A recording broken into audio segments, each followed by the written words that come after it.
Now on News Talk 105.9 WMAL. O'Connor and Company.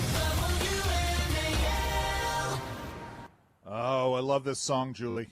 Love this song. Good morning, everybody. This just makes you listen. A little Stevie Wonder on a Monday morning makes it all better, especially for those kids listening as they're going back to school. It's 8:07 a.m. on News Talk 105.9 WMAL. We are making sense of the news. Happy Monday morning to all of you. I'm Andrew Langer in for Larry O'Connor this week. Julie, do you want to report on the picture taking? Or my husband not only is taking pictures in front of garbage cans, he's taking pictures, and he found a dumpster next to an outhouse. So he is a legend. Yes, he is the GOAT, the greatest of all time. That's awesome stuff.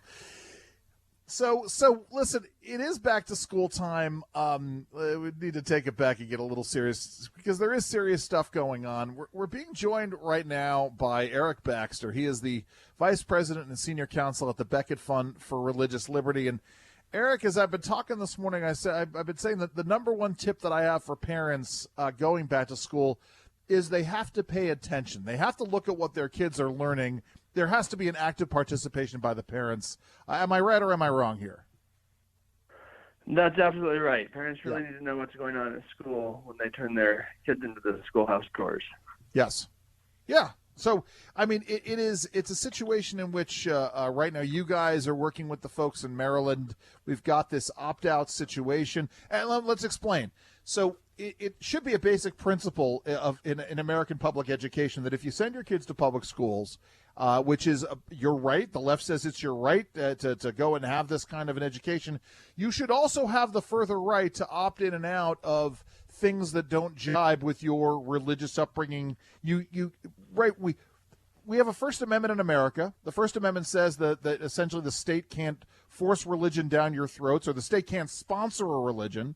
I view leftism as a form of religion, a form of faith. And yet the state wants to indoctrinate kids. You should have a right. First of all, they shouldn't be doing that, but you should have a right to push back on that, shouldn't you? Well, that's right. In fact, Maryland law protects that right of parents, as does Montgomery County School Board's own policies.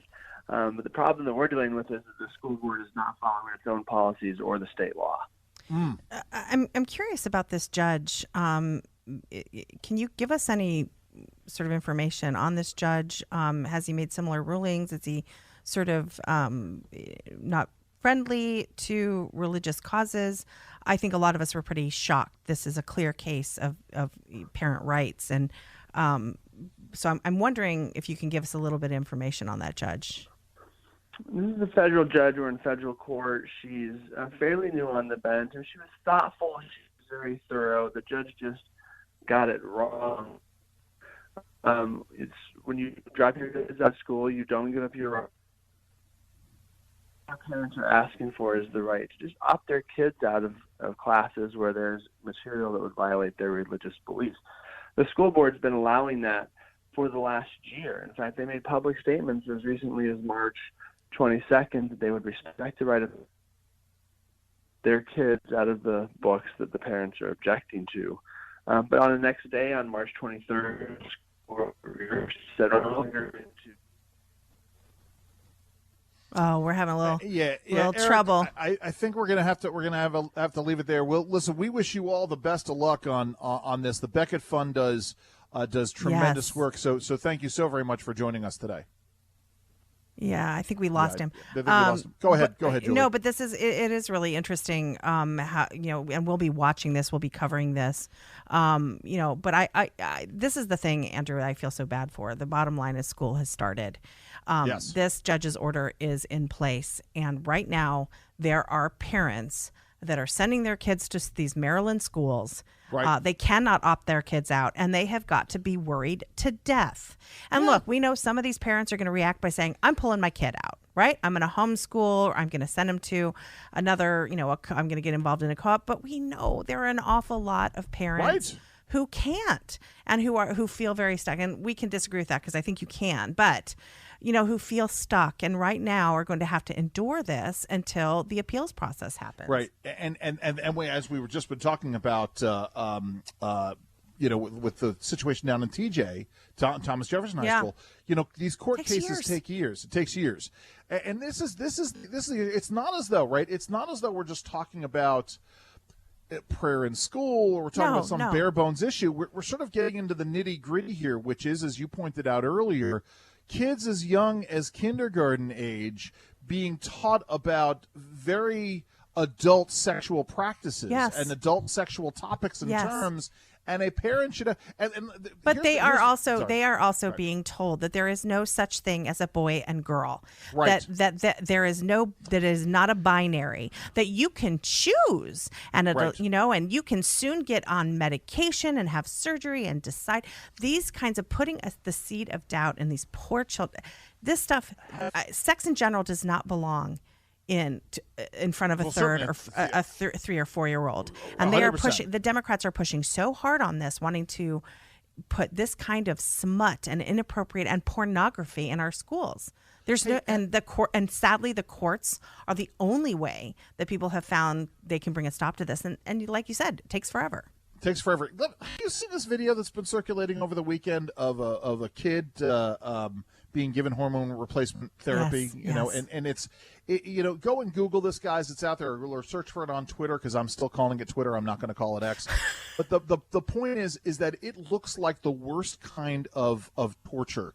This kind of Frankenstein situation where you have this poor kid who, by the way, is clearly tormented if they're going down this road of thinking that they need to change their gender. That we all know that gender dysphoria invariably has its roots in something else. Yeah, I don't have a psychology degree. I don't have a psychiatry degree, but I'm a person who has a healthy dose of common sense, and I can see this. There is something fundamentally wrong with a kid essentially being tortured by giving them these kinds of drugs. Yeah, the most remarkable thing about that video, and it's all over Twitter, is this mother is sitting there, this has all the signs of Munchausen by proxy, just wanting attention. And look, thanks to libs of TikTok and many other accounts, Billboard Chris, if you don't follow Billboard Chris, IWF has done a tremendous, Kelsey Bowler does a tremendous amount of work in this area. There are a lot of great accounts that you can follow, but this is deeply creepy when you watch this actually happening. You raise by referencing IWF's work, and you guys were brought up, been champions of promoting the story of Riley Gaines, such an important story. The other part of this is that kids are under such tremendous peer pressure to conform and to adopt, whatever the latest fads are, as Alice Cooper said.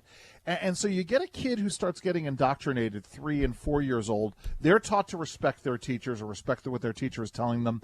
They're also facing, views of their peers. I mean, it puts these kids in completely untenable situations. You guys as parents, I hate to say this, you got to step in there and be active on this. It's ultra important. Listen, we'll continue in just a moment, but first, it's 8:15 a.m. WMAL traffic and weather every 10 minutes. First on the fives, here's Jamie Whitten in the Hadid Carpet. WMAL. Making sense of the news. Live from the Home Paramount Pest Control Studios. Home Paramount, the leader in pest control since 1939. News Talk 105.9. WMAL. Making sense of the news. Julie, when we started the show today, you referenced the situation with kids, I don't want to say kids, young adults on motorcycles and scooters and four-wheelers terrorizing the district, terrorizing Arlington, going into Alexandria.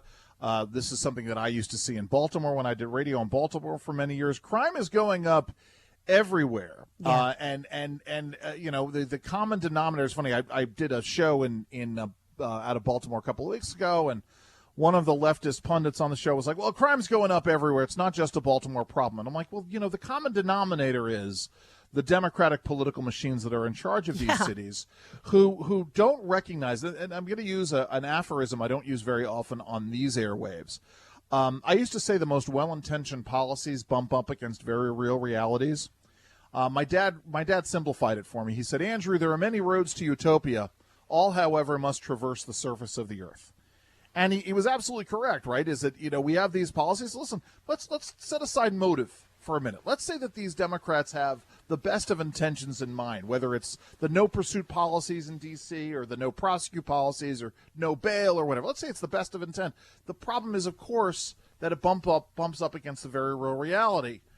So you go to Karen Bass. She's the mayor of L.A. She was asked about crime and about their police policies in L.A., and here is what she had to say over the weekend. Another issue we've been looking at recently is retail theft. We have these images of people breaking into retail stores, grabbing as much as they can and running out. You put together a retail theft task force with law enforcement from the entire region working on this issue. But just foundationally, why do you think this is happening? Well, you know what? Things like this happen when there's profits to be made. And law enforcement put the task force together that I'm supportive of. And it has a number of different agencies, the city attorney, the district attorney, et cetera, all at the table. And I will tell you that just the other day they made 11 arrests. And so these are crimes that are significant. They are felonies. They are not misdemeanors. And one of the things that we need to look at, though, rest assured, they are not selling $10,000 purses in poor communities. They're selling those purses online. They're selling those stolen goods online. And so I believe when you have a crime like that, all of the actors are culpable and need to be dealt with. And so we need to look at the online sales of stolen property, because that's what it is. Here's where they're going, right? I thought she was engaging in an anti-capitalist screed. No, this is the avenue. She's going to open up the avenue to sue eBay. I mean, that's really what this is all about, right? You know, eBay, it's not the really criminals. Bad guys here are the rich guys buying this stuff, right? Yes, that's really well, the rich guys buying this stuff, but also the platforms that eBay needs to be held responsible. If eBay just wouldn't allow this, I mean, this is like, right? You know, this is this other story, this companion story. The Chicago mayor wants to tackle crime by suing Hyundai and Kia. Mayor Brandon Johnson's office announced that the city, alleging that both companies have failed to include industry-standard engine immobilizers in several models of vehicles, which resulted in the steep rise of crime. I mean, this is a form of insanity, isn't it? It is, but, you know, it's interesting to me. I live in a deep blue city. Yes. And you know, this whole region, right? It is amazing to me that this has been going on for years. And there's been very little change in the leadership in some of these cities. I mean, I look at Fairfax School Board, Loudoun School Board, and I know elections are coming up, but, you know, there have been elections when this sort of thing has happened. Yes. And it just amazes me that people are willing to allow this and this absolute nonsense of not dealing with the root causes of crime, not dealing with the lack of enforcement, not dealing with actually arresting people and then prosecuting people, and then just sort of looking for these creative solutions like suing eBay and car companies instead of dealing with it. And voters don't, you know, Democrat voters seem to be totally fine with that. My favorite other story about all of this is in Baltimore, again, our backyard here in D.C., but, you know, where I used to do radio. The mayor handing out, remember the thing you would put on your steering wheel? Giving out free clubs for people to put on their cars. Because, again, they can't tackle the crime, so let's just give everybody a club in the hopes that won't do it. I mean, this is where we are. You know, I will say that was one of the bright moments of the debate last week. Then not that we want to go down that rabbit hole, but DeSantis defending his record and saying, you know something, I'm the one who said and did, right? I didn't just say we're going to do something about these Soros trained and funded prosecutors. Right. I'm going to do something about it. Yeah. I'm going to fire those people. Listen, we've got so much more to get to right now. It's 8:22 on WMA. So we got space news, Julie. It's all good. It's SpaceX launched an international astronaut team on Crew 7 for a flight to the space station. All at the same time, DOJ is suing SpaceX for alleged hiring discrimination, which is just crazy right now. Anyway, it is. Listen, this is nutty to say the least. That we've got this situation where SpaceX is doing what it needs to do to get these crews up into space. I know, SpaceX in space. It sounds a little redundant, but they're getting the crews up there, and yet Elon Musk is being sued by the Justice Department for discrimination in its hiring practices against people and refugees who've been granted asylum in the U.S. The lawsuit says that between 2018 and 2022, SpaceX wrongly claimed that export control laws limited its hiring to U.S. citizens and lawful permanent residents. Oh, and this is the thing. This is the problem with this lawsuit, among other things. I mean, right? SpaceX, if they believe that hiring someone who's not from the United States would violate their security clearances, they should have the right to do that. They're operating under an interpretation from the federal government that says that they're allowed to engage in those practices. And now you've got the Justice Department telling them that they can't do that. So that's fascinating stuff. By the way, another big news, India's lunar rover sent pictures back. That's big news, especially after the Russian capsule crashed into the moon. Listen, we got all kinds of stuff coming up on the next half hour. We've got COVID hysteria. It's back. It's 8:30 here on WMAL. Now On News Talk 105.9 WMAL. O'Connor and Company. Well, it is 8:37 on News Talk 105.9 WMAL. We are making sense of the news.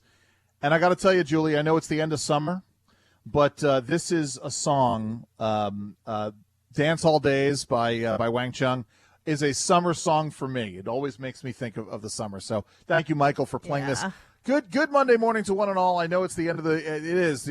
Kids are going back to school. It's the end of the summertime. It's still hot. Let's not go crazy with this end of summer stuff, That's a good point. My wife was saying the other day, I think the weather's finally breaking. I love it. We don't even need weather reports. We need humidity reports in the D.C. area, okay? Because, exactly when you go, the temperature's, it's really going down. No. It's 69 degrees. It's 100% humidity, so it feels miserable out. There's my weather report. There you go. Something real quick, because I know this is not quite what we're going to talk about, but the Rona Romney McDaniel announced the new the 2028 RNC convention location. Yeah. And she said it's going to be in Houston, and my immediate reaction was, listen, I didn't like the Vegas idea because it's hot there. So now we've got Vegas, but with humidity and no gambling. So that's and big bugs. Thanks, and thank you, big bugs. So thank you a lot, Rona McDaniel, for that one. Anyway, listen. You remember the movie The Hunt for Red October, Julie? Of course. All right. So one of the plot points is that Russia, the Soviet Union, says to the National Security Advisor, "We've lost a submarine and we need your help hunting it." Right. And then they deal with the Red October, and then they lose another submarine, and the guy comes back to the National Security Advisor and says, "We need help finding this other submarine." And the National Security Advisor says, "Wait a minute, Sergei, you lost another submarine?" And that's all I could think about. That's my reaction to the announcement, right? That we have the Babylon Bee headline: CDC announces new election Eurocron COVID variant. Folks have been talking for weeks about, they're going to announce a new COVID variant. Here we go. New COVID variant coming. And I'm like sitting here going, no, pshaw. There's no way coming. they're going to go. It's coming, and right? I mean, we've seen some news on Twitter this weekend. I saw some news. Some schools are going to go back to virtual. It's just shocking to me. There's talk about masks. And guess what? Going to be some pushes to vote by mail, right? Yes. 100%. So too dangerous to go to the polls, right? Well, and Joe Biden can campaign from his basement. That's right. That's exactly it. And we can't have rallies. We can't do this. We can't do that. Coming back again. I try to be gracious. I do. I try to be gracious when I go to the store and I see somebody wearing a mask. I'm thinking, they got to be immunocompromised. I try thinking that, but then I'm also thinking, God, what an idiot. I know. And now we've got this story out of the National Library of Medicine, the National Center for Biotechnology Information, measuring the quantity of harmful volatile organic compounds inhaled through masks, VOCs. And essentially, right, it's this idea that these masks can get coated with things. The mask coatings can break down over time. And all of a sudden, as you're breathing in and out of this masks, COVID masks create dangerous level of toxic compounds linked to seizures and cancer. So, Michael, I don't want to make a joke about this, but that's where you get into the bum bum ba bum. Yeah. But no, don't play it. You don't look, have to play it. there's a lot of other evidence that masks were harmful to pregnant women and to their babies. And again, this will all be forgotten. All of this evidence that shutdowns were harmful, that closing the schools were harmful. Yes. All of this is going to be ignored. And we're starting to see that now. I mean, you've got school districts in Kentucky and Texas canceling classes among a surge of, I mean, did anyone say we just need 2 weeks? Right? I mean, we've got calls. We've got calls to mask again. No. Time out for a second. You're absolutely right. I'm sorry to interrupt. No. But somebody pointed out, they're not saying 2 weeks. Right. They're saying 14 days to stop the spread. Right. 14 Don't days. say 2 weeks. Yes, gotta say 14 days. Right. Here's the thing that gets me. So, because we have this thing, we haven't talked about it today. Mehdi Hassan on MSNBC went on this whole tear late last week, quote unquote, busting the myths about the harm from COVID. I got 2 kids in college right now, and I have seen what happens. The longer kids were locked down, their inability to function. Now, my kids were functioning very well. Yeah. But like, we know somebody whose child was in with a roommate who got increasingly more crazy because the roommate couldn't handle being with a roommate because they'd been in lockdown so long. My older daughter, who was only in lockdown for a semester, high school only for a semester, but in college, she started college in lockdown at her college. That affected her college education. My wife and I were lamenting this yesterday, but the point is, she was talking to me about the fact that she knows who was locked down for longer based upon their inability to function in school. Listen, we've got actually, no. I'll finish. I mean, have you seen this with your kids and friends being locked down? But what is so horrible is that we know that the medical community and many people in the government now sort of begrudgingly acknowledge that, okay, we handled things wrong. And yet it doesn't stop, again, from talk of school closures, talk of masking, talk of restricting access to things. I have said this for years, because public health in no way was held accountable. Nobody said sorry. Nobody looked at what happened. Nobody said, you know what, we're not going to do this again. No. And then you had Emily Oster, beloved among women and pregnant women and women with small children, saying, oh, let's just give amnesty to everyone. You know what happens when you give amnesty to everybody? People never change their ways. Right, they take advantage of it. Well, they never change their ways, and they do it again. And I'll tell you something. One of the things, if you didn't want Donald Trump to run for president, you shouldn't have started galvanizing the right, because there was a legitimate schism in the conservative movement over how Donald Trump and Team Trump handled the lockdowns. Yeah, now you go and you indict Trump 4 times. It galvanizes now, and we look forward to seeing you soon. So it's not just, Julie. It's not just that school districts are closing down and more people are wearing masks. We now got Biden talking about another vaccine. Oh, dear. And again, it's like you lose another submarine there, Sergey. I mean, here's my question for you. In all of these things, whether it's vaccines that may or may not work, or vaccines that may or may not have side effects, or closing schools down and going virtual, how do the American people react this time? Do they react like I'm reacting and just going, yeah, no, we're just not going to do that anymore? I've been there and done that. Or do they go along with it? Or does it become a political badge once again? Yeah, I don't know. I mean, I think it's a little bit of all of those. I mean, there are certainly people like me that are going to just be like, no, not happening. Yeah. But we know that there are some people that were really broken by COVID and really do take orders. Right? Yes. They do as they are told. I was pretty shocked when I was watching that to see how much of that sort of American love of freedom wasn't there anymore. That people were really willing to. And look, I'm not blaming. I feel like to some degree, before we really knew a lot, when everything was still a sort of a mystery, I was very nervous. Sure. And so, but I certainly think this will become political as well. But I think the vast majority of Americans are done and done with this kind of harassment. No, I think you are correct. I mean, I will tell you what one of the things that disappointed me. Two stark things disappointed me during the lockdowns. Number one is that it went well into the summer. Well, it went into 2021 before things started to change around. I thought that American parents were going to be done in the summer of 2020. I thought they would be finished. And I'll tell you, one of the things that was very telling to me about this and about this sort of nanny statism and the political sidelines, I remember, we have a soccer field in my neighborhood. and there was yellow police tape put around the entire perimeter of that soccer field on a beautiful spring day in 2020. And I put up a social media post as to what a shame this was. And I had friends from my lefty progressive high school in New York who were trying to turn around and shame me for advocating, Julie, such an irresponsible position, because God forbids kids go out there and play soccer. Yeah. And God forbid some kid spits on the ball and some other kid inhales. I mean, it was like the most bizarre Rube Goldberg, let's play telephone way of looking at the way disease gets transmitted. And again, these are people who are telling us to follow the science. Go ahead.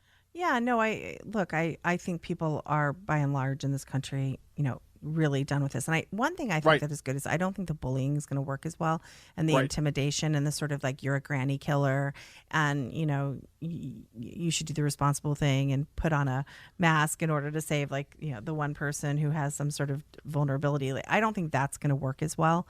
Right.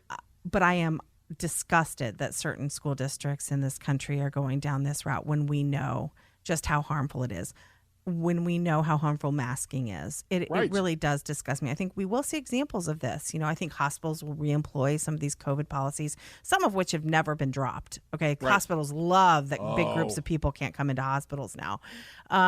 So, I think we will see things here and there, but I think people are not going to be as compliant this time. My local federal clinic that medical clinic that I use, because we are TRICARE beneficiaries. I rejoiced last year when they finally dropped that you have to wear masks in the hallways mandate. I am waiting for that to be reinstituted with a certain degree of dread. And it's a federal thing, so you can't just defy it there. So we're going to close everything out in just a minute. It's 8:52 here on W. Well, I want to thank Julie Gunlock for sitting in with me today. As always love working with her. Chris Plants, what do you got going on tomorrow? Or what do you got going on today? I'm coming back tomorrow. It's a world gone mad, isn't it? And you know who's responsible, don't you? It's we are. It's the Democrats. It's the Democrat Party is just amazing. And I was listening to your excellent radio broadcast, and the mayor of Chicago suing auto manufacturers for being, for getting stolen a lot because their sons are all criminals. So it must be the fault of the cars. Great stuff. Illegal alien crises.